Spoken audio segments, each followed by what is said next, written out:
पवन पीछे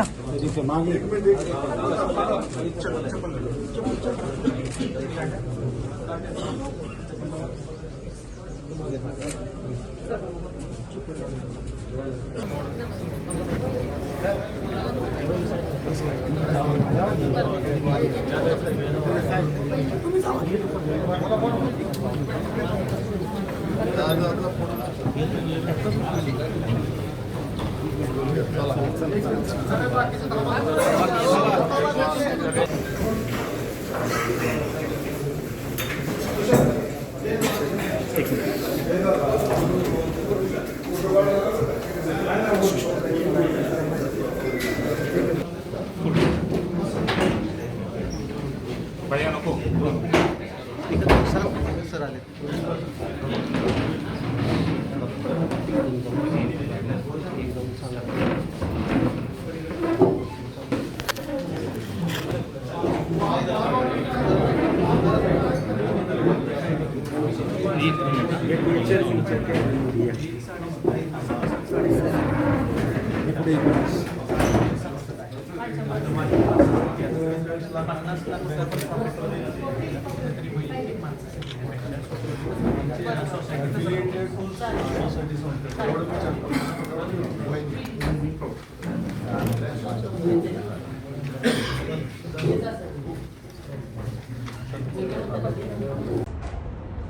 त्यांच्या एमडीला फोन करण्यापासून घ्यायची.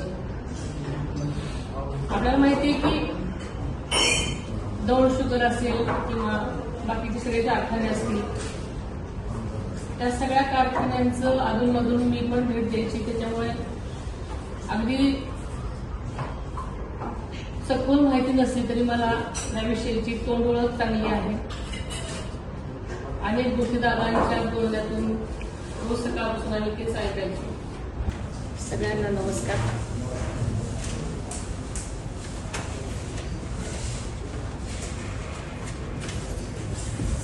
आज आपण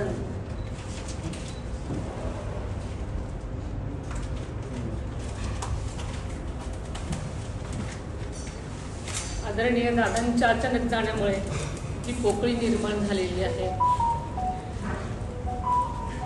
त्या सगळ्याच ठिकाणी आपण सगळ्यांच्या निर्णयामुळे जे चेअरमन पदाची निवड होती त्यासाठीची आजची आपली ही बैठक आहे.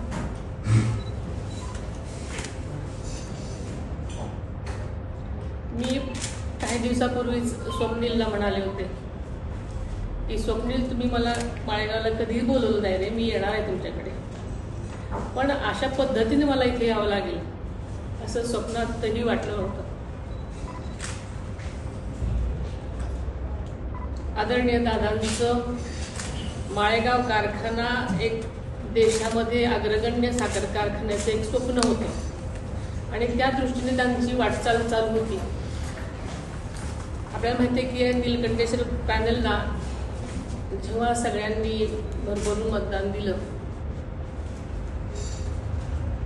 आपल्या सगळ्यांच्या सहकार्याने आपल्या सरकारच्या कामामुळे आणि दादांची निष्ठा आणि दादांचं बारीक लक्ष प्रत्येकावर, त्यामुळे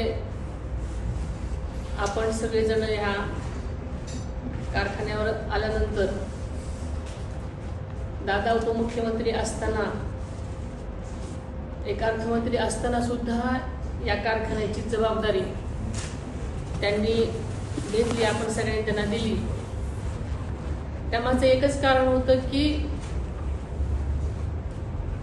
हा अत्यंत चांगला सगळीकडे वाखाणलेला कारखाना देशामध्ये त्यांना एक नंबरचा आणायचा होता. त्यामागे अनेक त्यांच्या गोष्टी होत्या. त्यांनी चेअरमन झाल्यानंतर सुद्धा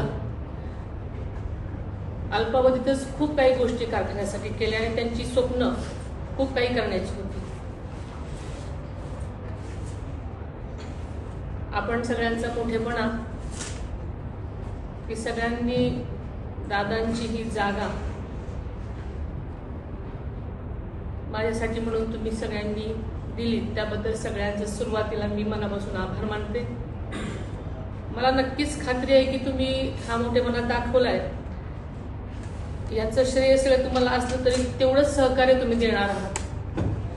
आणि दादांची स्वप्न पूर्ण करण्यासाठी आपल्याला कारखान्याचे सभासद, कामगार, अधिकारी आणि आपण सगळेच शेतकरी यांना नक्कीच न्याय मिळवून देण्यासाठी दादांनी जे जे म्हणून ठरवलेलं आहे त्या गोष्टीसाठी मी तुमच्या सगळ्यांच्या सहकार्याने नक्कीच प्रयत्न करेन. हा शब्द मी तुम्हाला आज देते.